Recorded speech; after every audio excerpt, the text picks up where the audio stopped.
I'll seek you out, flay you alive. Hey guys, Pogo here, and welcome to the next episode of Bukkit Coding. In this episode, I'm going to show you how to hide players from other players, and then we're going to go ahead and use the best possible example of this and make a magic clock. Now, for those of you that don't know what a magic clock is, it's used in a lot of servers that have, a large number of players, and it's used in their lobbies. And basically what they do with it is if you right-click with the clock, it will toggle it on and off, and if the clock is on, then it will hide all of the players from you so that all you see is the stuff around you, and you don't have to worry about trying to get in front of people to see the sign that's in front of you. If you right-click again with the clock in your hand, then it will re-show all of the players so that you can see everyone. And this is used on pretty much any server, so I figure it's a great example of hiding players. Now, I'm not sure if I already showed something about, hiding players. I might have mentioned it in another video, but I don't think I ever did a magic clock, which is always a great example. So I have this project all set up with my main class that extends Java plugin and implements listener, because obviously this is going to be completely listener based. You could have a command, but most servers, pretty much all servers, do it with an item, and it's usually a clock. So we're going to go ahead and do the same thing. In my on enable right here, I register the events because we're going to go ahead and write. We really need one, but we can also write a second one. So the first thing that we need to do before we start is we need to keep a list. Sorry about that, guys. We need to keep a list of all of the different people who have the clock on or off, because there's no way really for me to know, or really for the plugin to know whether a player has the clock toggled or not. So we're going to keep an array list of all of the people who have the clock on, so that when we right-click, we'll know whether they're turning it off or turning it on. Now, this is always a huge debate. Should you use players, names, or UUIDs, or unique identifiers? In this case, it would be okay to use a player as long as you remove them when they quit. There's no problem with storing players in an array list, but when they leave the server, you have to remove them.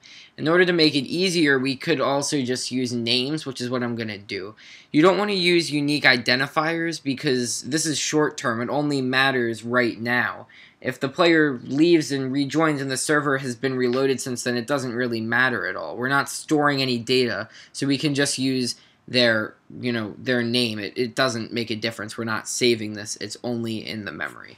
So in this case, we're just going to do a private array list of type string, and we're going to call this active. I got to think of a good name. We'll just call it active, I guess. So these are all of the, we'll just say using clock. So this is a list of all the people who are using it, and then we obviously need to instantiate it. We'll do that on enable. We're just going to set it equal to an empty array list of string. So the first event and the most important of the two events is going to be the player interact event. So on player interact, and it's going to be a player interact event E. Go ahead and import that. So now what we're going to do is we're basically going to check to see if they right-clicked using a clock. So first of all, if e.getAction is not equal to action.rightClickAir, and e.getAction is not equal to action.rightClickBlock. So if they didn't right-click with something, then we want to return because, it's not a right-click. We don't really care. The next thing we want to do is make sure that they have a clock. So if e.getItem.getType equal to material.clock, or really we want to say it's not equal to, then we want to return.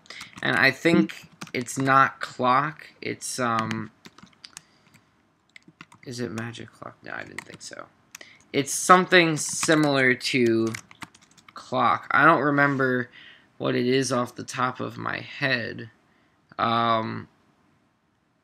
but I might just have to look through this. Let me just find what it is. 1 second. Not quite sure why, but apparently it's watch. I mean, if you look at the item itself, it looks more like a clock than a watch, but okay, it's a watch. So, if the type is not a clock, then we want to return because we only care if it's a clock. Then the last thing that we'll check is if you want to give it a name, we could check for the name. So we could say if e.getItem has item meta, or we want to say, so if it doesn't have item meta, or the name e.getItem meta has display name, or e.getItem meta get display name equals magic clock, and we'll negate that. Then we want to return. And just to write this, maybe make it a little bit easier to read, just like that. I don't know, that might make it a little bit more hard to read. But basically what we're saying is, I like it like this. If the item does not have item meta, or it doesn't have a display name, or the display name is not equal to magic clock, then we want to return. So if it doesn't have item meta, it'll stop right there. If it doesn't have a display name, then it'll stop. I'm trying to think if this is supposed to be and or. I think I'm just going to go with or, because basically as long as one of these things is false, we want to stop. We don't need them to all be false, or I guess we don't need them to all be true. So that should work fine. But then otherwise at this point we know that that they right-clicked with a watch, and we know that that it's the correct name. Sorry about that. So the last thing we need to do is actually apply the watch. So we're going to say okay, so first of all, we want to say, well, let's see. We need to hide all the players that are already on the server, but then when a new player joins, we also need to hide them. So that could be a little bit confusing, but, we'll make one that works pretty well. So we're going to say if using clock.contains e.getPlayer.getName. So this is turning it off. So if it already has them and they're turning it off, using clock.remove e.getPlayer.getName. So we obviously want to remove them, and then we're going to say for player P in Bukkit.getServer.getOnlinePlayers. Then we're going to say e.getPlayer.hidePlayer P. And I think that's the correct order. Let me just check. It might be the other way. Hang on 1 second. This is correct. This parameter is the player to hide. So it'll go through all of the players, and then it'll hide that player from the other one, which means that everyone will be hidden. We should probably say if P is not equal to e.getPlayer. So if it's not, we don't want to hide the player from themselves. I don't know if that would actually work or not, but let's just make sure, and we'll go like that. So it should hide all of the players from them. So we're going to say else, and we're going to say turning it on. So if they're not already in there, then we want to turn it on using clock, or actually if we're removing it, we want to show player. So if we're turning it off, then we want to show all the players. So then we're going to go ahead and add e.getPlayer.getName. Sorry. And then we're going to do pretty much the same thing for player P in Bukkit.getServer.getOnlinePlayers. If P is not equal to e.getPlayer, e.getPlayer.hidePlayer P. So we go through all the players, and if it's a different player than the person who used the clock, then we say, then we hide that player. So if we're turning it on, we want to hide everyone. If we're turning it off, then we want to show everyone. Now, I think that the issue here is going to be that if a player joins after I turn the clock on, it needs to automatically hide them. And then also, I think if a player leaves and then I turn the clock off and then they join, they might still be hidden.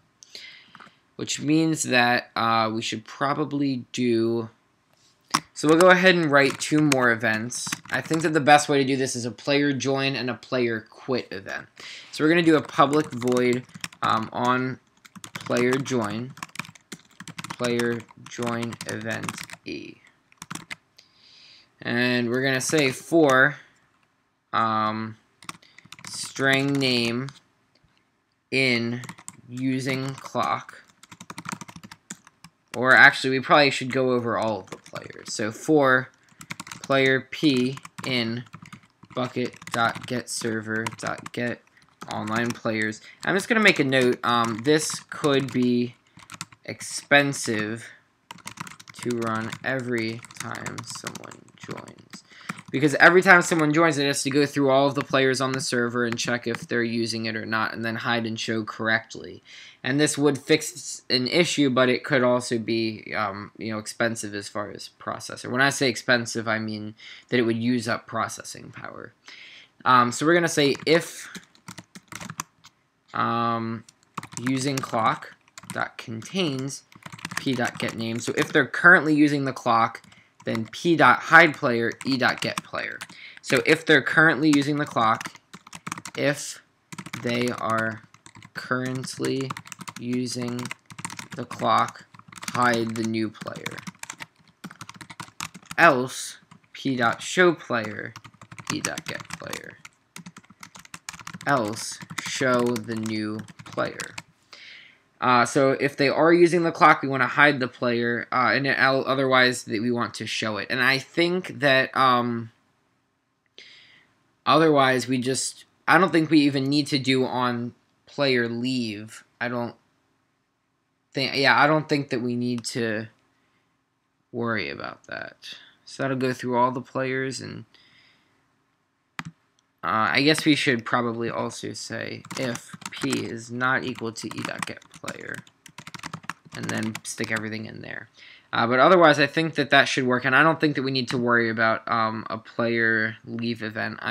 That doesn't seem like it makes sense to worry about, except if you wanted to reset when a player leaves, it resets the clock for them. The last thing that we're going to do, and this actually goes into the player join event, which is great, is that we probably want to give them the clock when they join. So you probably first want to check if the player already has a clock, or just don't do this here. And then we'll say maybe when the player joins for the first time. So if you might want to check if the player already has a clock, so you don't give them 2 of the clock. And then you might also choose that when the player joins for the first time, they're given a clock, or whenever they teleport to the lobby or whatever. But this is the code. You can stick it in whichever event you want. So we'll go ahead and say item stack magic clock is equal to new item stack, and it's going to be material.watch for some reason, and 1. Then we're going to say item meta magic clock meta is equal to magic clock.get item meta. We obviously need to set the display name to be magic clock because up here we used magic clock. You could also do colors if you wanted, just make sure you update it in both places. You could also do lore if you wanted, but I don't really want to. So magic clock.set item meta to magic clock meta. Then finally e.getPlayer.getInventory.add item magic clock. So now when the player joins, it'll create a new magic clock for them. It'll give it the correct name, and the material will be a clock, and then it will add the item to their inventory. And you probably do want to check if the player has a clock, or do it somewhere else. But otherwise, I think that would probably do it for this episode.